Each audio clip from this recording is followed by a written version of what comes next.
Thanks for joining us. In just a few hours, Vice President Mike Pence and California Senator Kamala Harris will take the stage for their first and only vice presidential debate. The candidates will be separated by 12 feet and 2 panes of plexiglass after the VP was exposed to a growing COVID-19 outbreak in Washington. Pence has consistently tested negative since President Trump was diagnosed last week, but scientists say it can take as long as 14 days for the virus to incubate and for symptoms to appear. Just this week, the CDC released new guidelines indicating the virus can be carried in the air by tiny droplets farther than 6 feet. In August, one study found they can travel as far as 16 feet from an infected patient. That's why airborne virus experts tell the New York Times the plexiglass barriers are only useful if Pence and Harris are spitting at each other. Instead, the experts recommend air purifiers for each candidate, or at least box fans and air filters taped together to help ensure cleaner air. A senior advisor to the president, Stephen Miller, is the latest top White House aide to test positive for COVID-19. He told CBS News he tested negative for 5 days while working from home before getting a positive result. In total, at least 34 people in the president's orbit have tested positive for the virus. President Trump returned to work in the Oval Office for a briefing this afternoon. You can see a Marine stationed outside for standard protection this morning. Mr. Trump's physician said his vital signs remain stable and in the normal range, and that he has gone 24 hours without symptoms. But the president is still likely contagious, so any staff coming in contact with him will wear gowns, gloves, mask, and eye protection. Hours after he backed out of stimulus negotiations yesterday, Mr. Trump urged Congress to come back to the table to approve smaller bills for airline and small business payroll support. At the White House this morning, Chief of Staff Mark Meadows said negotiations had swung too far toward Democrats' priorities, risking Senate Republican support. It became very obvious over the last couple of days that a comprehensive bill was just going to get to a point where it didn't have really much Republican support at all. It was more of a Democrat-led bill, which would have been problematic, more so in the Senate than in the House. Democratic nominee Joe Biden is working from Delaware today after campaigning in the battleground state of Pennsylvania. Yesterday, on his way back, he questioned the safety of debating next week if the president still has COVID-19. Do you feel safe in the same room as somebody who still may have COVID? Well, I think if he still has COVID, we shouldn't have a debate. In a debate, I think, by the way, I think we're going to have to follow very strict guidelines. Too many people have been infected, and it's a very serious problem. And so I'll be guided by the guidelines of the Cleveland Clinic and what the docs say is the right thing to do, if and when he shows up for debate.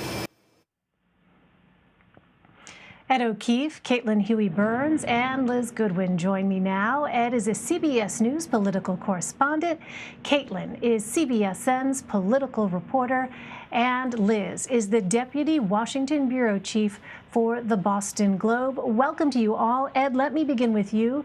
Do we have a sense of what the thinking was behind having President Trump return to the Oval Office, even as he is still within what scientists say is the time frame of being contagious? Sounds like, Elaine, this was all his idea, and that there have been aides around him trying to convince him to stay put in the residence and do like many Americans, work from home. It's just that for him, home is only a few paces from the office, and he'd rather be seen in the office working behind the Resolute desk. But that just expands the field of infection across a wider swath of the White House complex. And, you know, there's no real need for him necessarily to work out of the Oval Office itself if he's able to do it from the White House residence. And with all the precautions that we know are being taken to keep him safe and to keep everyone else who comes into contact with him safe, it's just simply unclear why he would decide to go do that, except for selfish, self-interested reasons. He didn't hold any meetings today that required him to be there. He, can get briefings, and we're told he has been getting briefings over the telephone or by paper. So it's just real puzzling why he would decide to do that. And once again, publicly flout the guidance from the Centers for Disease Control and other public health experts who say when someone's sick like this, best to stay home and stay isolated. Right, a direct contradiction of those guidelines. Well, Liz, both the Trump and the Biden campaigns insist that they are taking the necessary precautions to keep people safe from coronavirus exposure. But how differently are they handling that task? Yeah, the campaign events between Trump and Biden just couldn't be more different.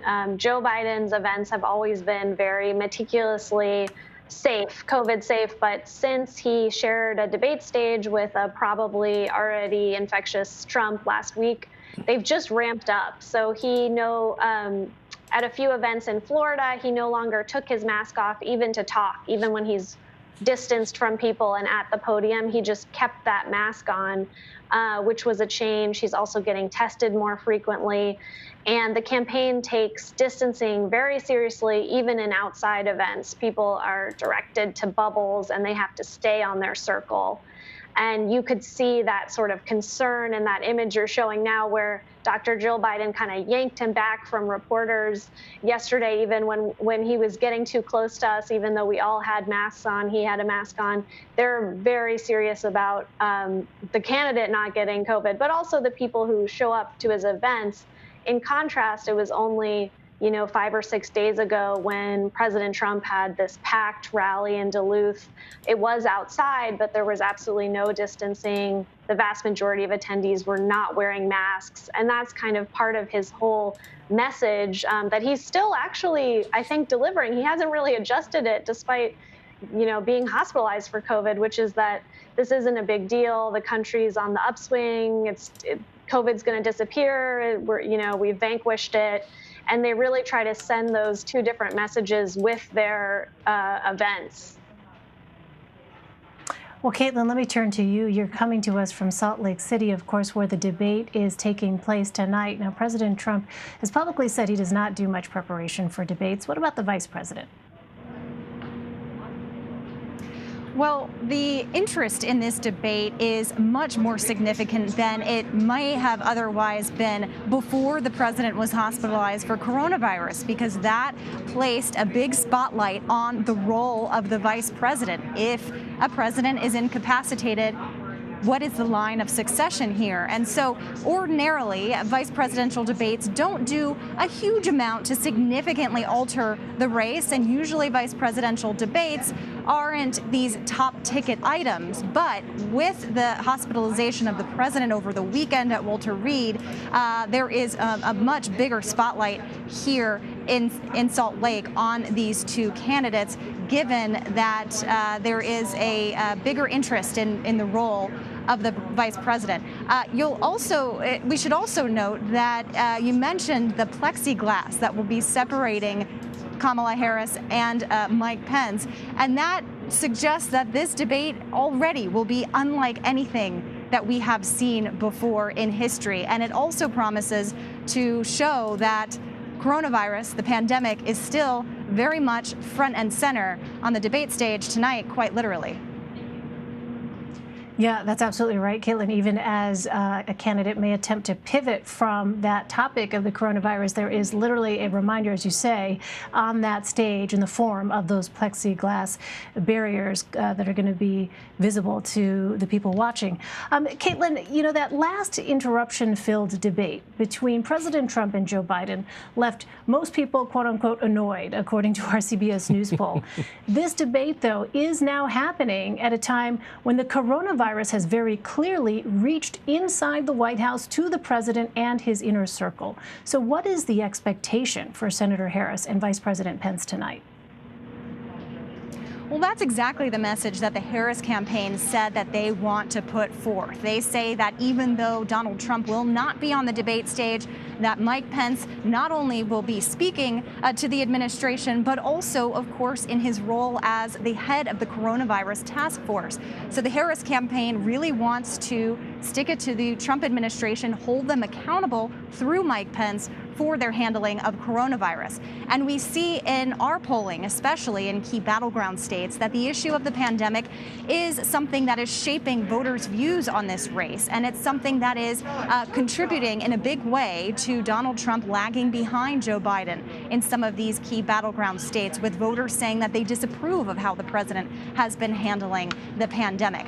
The vice president, for his part, wants to be able to paint the Democratic ticket with the broad brush of being representative of their view of the far left. The campaign has had a difficult time trying to pin Joe Biden down on that measure, but they see Kamala Harris as a way to make that case. And Mike Pence's other goal tonight will be to try to reach out to those disaffected Republican voters, those who are disenchanted and discouraged by the president's behavior and rhetoric, especially that which was on display in the presidential debate last week. Try to get them back. We talk often about how vice presidential candidates play this attack dog role. Pence, during this administration, has played the opposite, with Trump as the attack dog and Mike Pence trying to be that kind of calming, more moderating voice. So I think you'll see him try to do that tonight as well. Well, Liz, let's turn back to the stimulus. So it has been confusing for some to understand what it is that President Trump actually wants to see done. Because at first, when it came to the negotiations, President Trump had said that he was done with the talks until the election. But now, maybe not, because we know Treasury Secretary Steven Mnuchin spoke to House Speaker Nancy Pelosi today. Is there any kind of progress to report? There isn't any progress right now, but you're right that it's been very confusing. It's been up and down, back and forth. And President Trump's position on a second round of stimulus has always been a little shaky. Like, I think us reporters were asking him pretty soon after the first one went through, do you want to send more checks? Do you want to do another round? And he always seemed to be, a little bit like, well, I just did it. Let's see how it goes. And then later on, I think, he realized it was time for more stimulus, but he didn't want to negotiate with Pelosi in terms of the things Democrats want, like more COVID aid for states, more aid for schools to do COVID safety stuff. And it just ended up stalling out. He tried to send checks on his own through an emergency fund, which didn't make it, to every state. And then I think what you're seeing now is that the market kind of crashed today after he was tweeting that it was over, and now they're showing a bit more willingness to deal. But Republicans and Democrats are about $1 trillion apart on this deal, and it's just hard to imagine that closing, but we'll see. And help us understand here the political context, because you have 26 million people seeking unemployment benefits right now. One would think that a stimulus bill to help those millions of Americans, like the one that we saw in the spring with direct payments and unemployment bonuses, would be helpful politically in some context. Why is the political will for it not quite there? You heard Mark Meadows at the top of the show suggest that there are Senate Republicans who would be opposed to the kind of plan that the Treasury Secretary and the House Speaker were putting together. That's true. That's part of it. Mnuchin and Pelosi have been cutting these deals knowing that the only ones that get through the Senate are ones that have Democratic support, because they require a filibuster-proof majority. And they don't want to be voting, Republicans do right now, on another large comprehensive spending package at a time when they need their base of support to show up, and when there are senators already thinking ahead to 2022 who know that they could get dinged by fiscal conservatives in their states and potential primary opponents about the fact that they spent on another big government plan that cost taxpayers and the debt and the deficit a lot of money. So those are certainly some of the sensitivities that Republicans in the conference are facing. But then there's the flip side. And the one thing I keep remembering, remember, a lot of those unemployed or now furloughed workers are airline employees or people who work at airports. Mm-hmm. Think of where some of the nation's largest airports are. They're in places like Florida, Georgia, North Carolina, Colorado, Arizona, Texas. All of those are states that are holding competitive congressional and Senate elections or presidential battlegrounds. And for the life of me, I don't understand why Republicans especially wouldn't want to find a way to help those kinds of people, because not only is it the flight attendants, potentially the pilots who have a different arrangement, but all the people who work at those airports, all the different companies and cities that benefit from those large hubs, there's a real economic ripple effect. And so, you know, and then, of course, the millions more who don't work in the airline industry but have been affected by this. And the ad essentially writes itself. The president is telling Republicans in Congress, focus on getting a Supreme Court nominee done. Meanwhile, you are unemployed, aren't getting your stimulus check, can't pay your heating and you know, electricity bills. It just boggles the mind. And that's partly why we think we saw the president last night so quickly sort of start to reverse course on Twitter and say, oh, well, you know, if you pass a standalone to take care of the airline industry, I'd pass that. Or I'd sign that. If you know, pass some other standalone measure, I'd pass that too. The problem is Democrats don't want to do that. They want to do it in one big comprehensive bill. Republicans prefer to pass these piecemeal because they have better negotiating power when they do it that way. All right. Really a lot to take in, though, and I think for folks who are hearing about perhaps Republican concerns about fiscal conservatism down the line, I wonder if the millions of Americans right now would counter with the fact that this is an emergency, and right. It's interesting to hear that political calculus as you lay it out there. Liz, let me ask you, the president was dealt another legal blow today when federal judges ruled that the Manhattan District Attorney has legal grounds to obtain President Trump's taxes. So where does this court fight go after this decision? What is the DA trying to uncover? Yes, just quickly first, I wanted to correct myself. I said that President Trump had managed to send some checks through an emergency fund. He managed to extend some unemployment benefits in some states through an emergency fund. Just wanted to make that clear. On this legal battle, it's really interesting because the president has trotted out a lot of different defenses to Cy Vance, who's trying to get his hands on his financial records. And the first round, Trump was basically saying, look, I'm the president. I'm immune to any kind of inquiry like this. You can't subpoena me. And the Supreme Court actually were the ones that came down and said, nope, that doesn't work. You being president doesn't protect you from this inquiry. And so then they went back and said, you know, this is way too broad. You're basically on a political fishing expedition, Mr. Vance. You can't do this. And that's what the federal court just said, you know, also didn't work. So I'm sure that the president's lawyers will appeal that to the Supreme Court. And it'll be interesting to see how that shakes out, where they come down on it, because in their opinion, when they said he wasn't immune, they did say he could try to challenge it on other grounds, like the fact that it's too broad or whatever. So it's not a done deal that the Supreme Court will come down the same way that these federal judges did. But it's interesting that this investigation just keeps dragging out, and a bunch of judges at this point have sided against the president on it and have said, you know, cough up these returns. Sounds like to be continued, though. All right, a lot to sort through there. Thank you all. Ed O'Keefe, Caitlin Huey-Burns, and Liz Goodwin. Thanks very much.